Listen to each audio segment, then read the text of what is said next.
ओम शांति। आज एक बहन का प्रश्न है। उस बहन ने पूछा है कि क्या माता पिता के अच्छे व बुरे कर्मों का फल संतान को भी भोगना पड़ता है।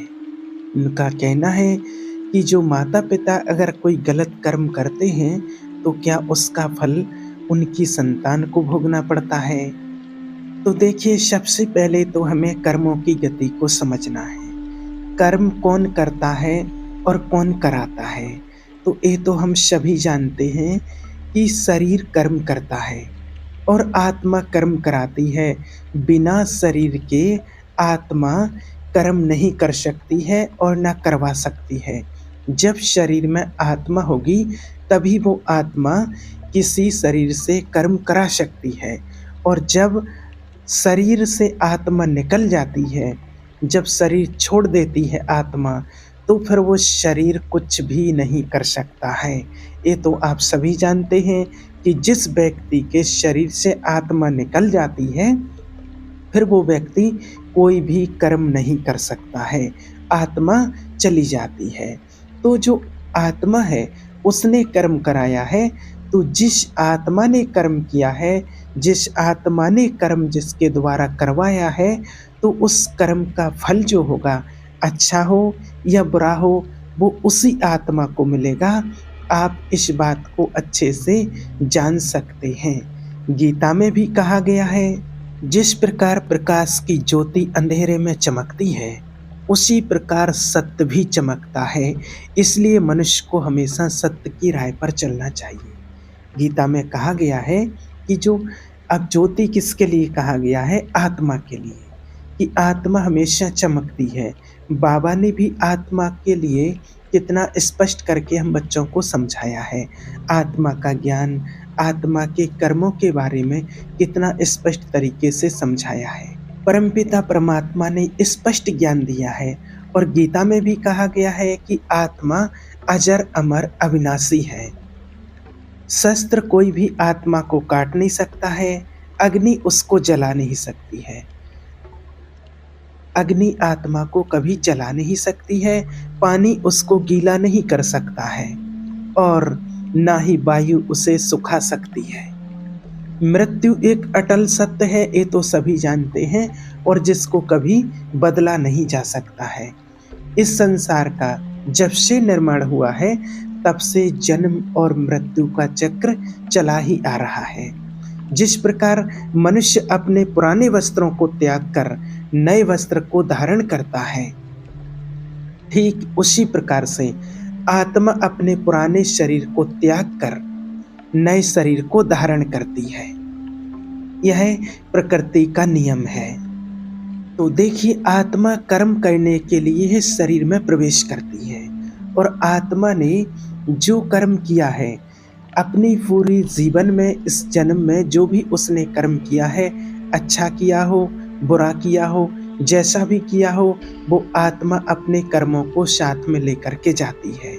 उसका जैसा भी कर्म होता है, पुण्य कर्म या पाप कर्म, वो आत्मा छोड़ करके नहीं जाती है कि जो उसका फिर जो कर्मों का फल है वो उनकी आने वाली पीढ़ी को भोगना पड़े।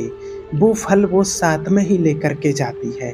अगर वो फल छोड़ करके जाती होती, अगर यहाँ पर छूट जाता, अगर शरीर के साथ रह जाता या दुनिया में छूट जाता, शरीर के साथ होता, तो शरीर जल जाता है तो पाप कर्म भी नष्ट हो जाते, उस शरीर के साथ जल जाते होते। इसलिए आज तक देखिए, हमेशा कहा जाता है पुण्यात्मा, पापात्मा, देवात्मा, धर्मात्मा, महान आत्मा। कभी ये नहीं कहा जाता है कि ये पुण्य शरीर है, ये पाप शरीर है। किसके लिए कहा गया है? आत्मा के लिए।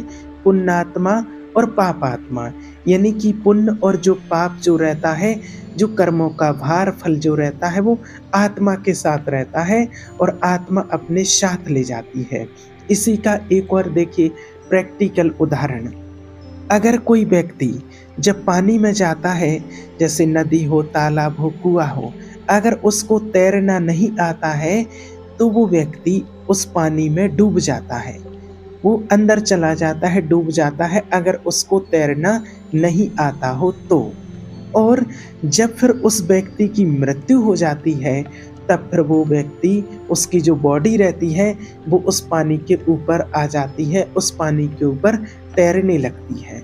सोचिए, अब ऐसा उस व्यक्ति के अंदर क्या था जो वो चला गया, तो वो शरीर जो है बॉडी ऊपर आ गई और पहले तो वो डूब रहा था। जब वो जिंदा था तब डूब रहा था और मृत्यु होने के बाद, उस व्यक्ति की मौत होने के बाद वो बॉडी पानी के ऊपर आ जाती है। और जबकि मृत्यु होने के बाद कुछ पानी बॉडी के अंदर चला जाता है, भर जाता है, तो उस टाइम पर तो और उसका जो वजन होता है बॉडी का वो बढ़ जाता है।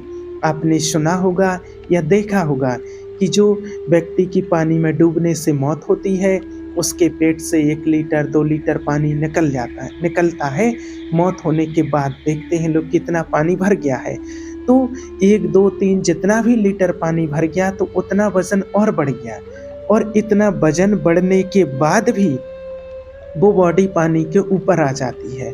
और जब वो व्यक्ति जिंदा था, वजन कम था 2-3 किलो, तो डूब रही थी। तो आप सोचिए कि ऐसा क्या था कि जब वो जिंदा था तब तो डूब रहा था, और जब मृत्यु हो गई तो वजन बढ़ने के बाद भी ऊपर आ गया। क्या था उसके साथ जो चला गया? तो सिर्फ शरीर से क्या चली गई? आत्मा। और आत्मा को चले जाने से ही वो बॉडी हल्की हो गई। यानी कि आत्मा में ही रहता है कर्मों का भार, कर्मों का फल, पुण्य और पाप जो आत्मा के साथ रहता है। तो जब आत्मा उस शरीर के अंदर थी तो आत्मा में कर्मों का भार था, इसलिए वो जो पुण्य हो या पाप हो, वो कर्मों का भार था, तो वो डूब रहा था।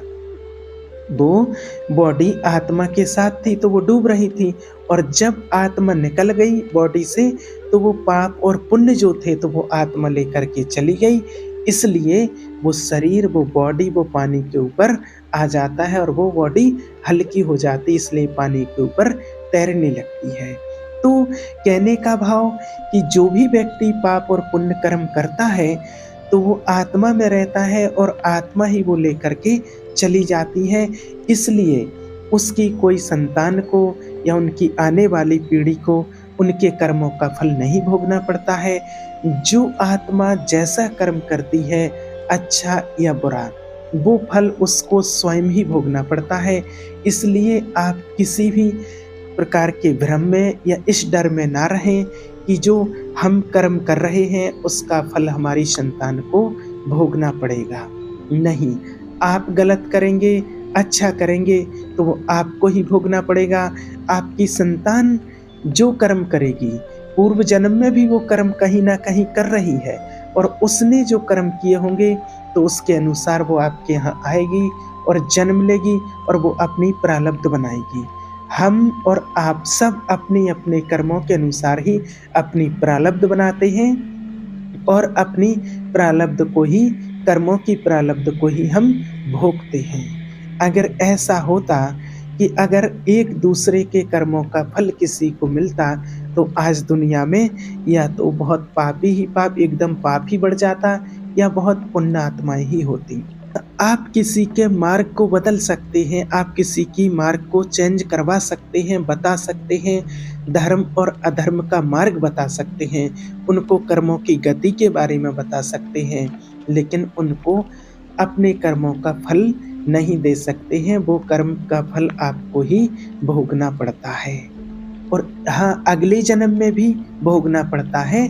इस जन्म का किया हुआ कर्म हमें अगले जन्म में भी भोगना पड़ता है, अच्छा हो या बुरा हो। जो हमने यहाँ पर कर्म किए हैं और वो कर्म हमारे स्टोर होते हैं, और स्टोर हो करके फिर उनकी प्रारब्ध बनती है, जो हम अगले जन्म में जा कर के भी उन कर्मों का परिणाम हमें भोगना पड़ता है।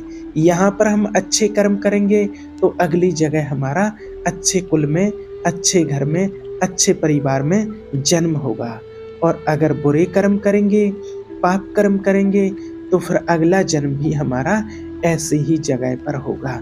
इसलिए हमेशा अच्छे कर्म करो और पुण्य कर्म करो।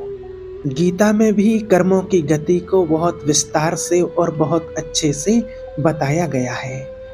गीता में कहा गया है कि ज्ञानी व्यक्ति ना तो मरने वालों का शोक करते हैं और ना ही उनका शोक करते हैं जो अभी जिंदा हैं। क्योंकि वह जानते हैं जो मर गया वह फिर से जन्म लेगा और जो जिंदा है वह एक दिन जरूर मरेगा। मनुष्य आत्मा जो जन्म लेती है वो कर्म करने के लिए ही जन्म लेती है। कोई भी आत्मा बिना कर्म किए रह नहीं सकती है और हमेशा अच्छे कर्म करना चाहिए, क्योंकि कर्म वह फसल है जिसे इंसान को हर हाल में काटना ही पड़ता है। इसलिए कर्म करते हुए हमेशा ध्यान रहे, अटेंशन रहे कि जो हम कर्म करते हैं यानी कि जो फसल बोते हैं उसको हमें एक न एक दिन जरूर काटना ही पड़ता है। इसलिए हम वही कर्म करें जो हमें अच्छा लगे। जो हम दूसरों को देते हैं वो हमारे पास एक न एक दिन जरूर लौट करके आता है। तो अगर जो हम दे रहे हैं और वो कभी अगर वापस लेना पड़े तो हमें कोई डर ना हो वापस लेने में। ऐसा ना हो कि जब वो हमें वापस मिले तो हमें ही अच्छा ना लगे, हमें ही पसंद ना आए। ऐसा कोई कर्म नहीं करना चाहिए। इसलिए कहा जाता है कि शब्द रूपी भोजन परोसने से पहले खुद को चख लेना चाहिए। जो हम शब्द किसी से बोलते हैं वो पहले खुद को चख लेना चाहिए। अगर खुद को पसंद नहीं है तो दूसरे को वो नहीं परोसना चाहिए, नहीं तो वो लौट के हमारे पास से आते। इसलिए कहा जाता है कि भगवान से डरो या ना डरो, लेकिन अपने कर्म से जरूर डरना है। कर्म अपने कर्ता को उसी प्रकार से पहचान लेता है जिस प्रकार से 1000 गायों के बीच में एक बछड़ा अपनी माँ को पहचान लेता है। इसलिए परमपिता परमात्मा ने भी कर्मों की बहुत गहन गति गहराई से समझाई है। इसलिए अपने कर्मों को विशेष अटेंशन दे करके करना है। और अगर कुछ पूर्व में कुछ गलतियां हो गई हैं तो वो गलतियां दोबारा ना हो, परमपिता परमात्मा से माफ़ी मांग करके और उनका प्रायश्चित कीजिए तो वो कम हो जाएंगे और फिर उनका हमें दंड नहीं भोगना पड़ेगा। ओम शांति।